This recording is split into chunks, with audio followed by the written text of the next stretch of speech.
Hello வணக்கம் chalk TV நண்பர்களே. நான் உங்கள் கதை சொல்லி ஃப்ரெண்டு விஜயா. நீங்கள் பார்த்துக்கிட்டு இருக்கிறது படம் பார்த்து கதை சொல்லு. ஒரு நாள் ஒரு குட்டி நரி ஓடி ஆடி விளையாடி திரிஞ்சுக்கிட்டு இருந்ததாம்மா. ஜாலியாக இருந்தது. அப்போ பார்த்தீங்கன்னா ஒரு குட்டிக்குள்ளே டபுக்குடின்னு வழுக்கி விழுந்துருச்சு. அவ்வளோதான், அது இருக்கிற உயரத்துக்கு அந்த குட்டையிலேருந்து அதால் தப்பிச்சு மேலே வர முடியல.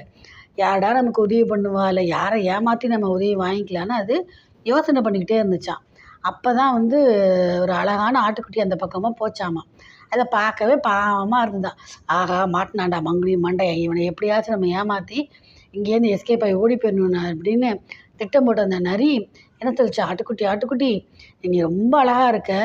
இந்த தண்ணி நான் உள்ளே கிடக்கிறேன் பார்த்தியா, அந்த தண்ணி குட்டை தண்ணி எவ்வளோ டேஸ்ட்டாக இருக்குது தெரியுமா, அவ்வளோ சூப்பராக இருக்குது. நீ இப்படி தண்ணி குடிச்சிருக்கவே மாட்டேன் வாழ்க்கையில், நீ குடிச்சு பார்க்குறியா அப்படின்னு. அப்படியா அப்படின்னு கேட்டுச்சாமா. அது ஆமாம், நீ ஏற்கனவே அழகாக இருக்கியா, இந்த தண்ணியை குடிச்சிட்டு இந்த தண்ணியில் குளிச்சேன்னா இன்னும் அழகாயிருவேன்னவொடனே அவ்வளோதான். அந்த ஆட்டுக்குட்டி 2வது தடவை யோசிக்கவே இல்லையே.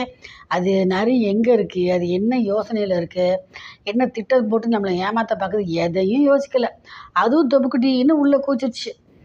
தண்ணி குடிச்சு பார்க்கட்டுமா அப்படின்னோடனே, இரு அதுக்கு முன்னாடி அந்த பக்கமாக திரும்பி நில்லேன், அவன் முதுகை காட்டி நில்லேன் அப்படின்னோடனே இதுவும் முதுகை காட்டி நின்றுருக்கு நல்லா வாகா.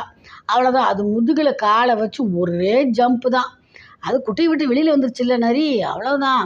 அதுக்கப்புறம் அதையே அங்கே நிற்க போகுது. டாட்டா பாய் பாய் ட்ருன்னு அங்கே எஸ்கே பாய் ஓடியே போயிடுச்சு. இந்த ஆட்டுக்குட்டிக்கு அவ்வளோதான். ஆஹா, பல்பு வாங்கிட்டோம். நம்மளை ஏமாற்றி இதுலேருந்து தப்பிச்சு போகிறதுக்கு தான் அந்த நரி நம்மளை கூப்பிட்ருக்கு.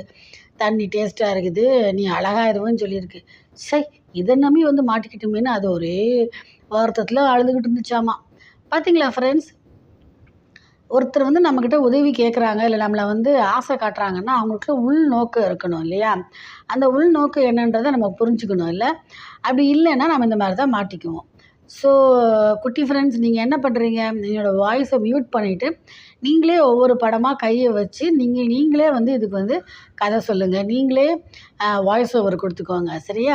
இதே மாதிரி நிறைய கதைகளை பார்க்கணும், படிக்கணும், தெரிஞ்சுக்கணும் அப்படின்னா சாக் டிவிக்கு சப்ஸ்கிரைப் பண்ணி பெல் பட்டனை அமுக்கிக்கோங்க. இந்த வீடியோக்கு லைக் பண்ணுங்கள், ஷேர் பண்ணுங்கள், அப்புறம் கமெண்ட் பண்ணுங்கள். ஓகே ஃப்ரெண்ட்ஸ், அடுத்த வீடியோவில் உங்களை சந்திக்கிறேன். அது வரைக்கும் பாய்.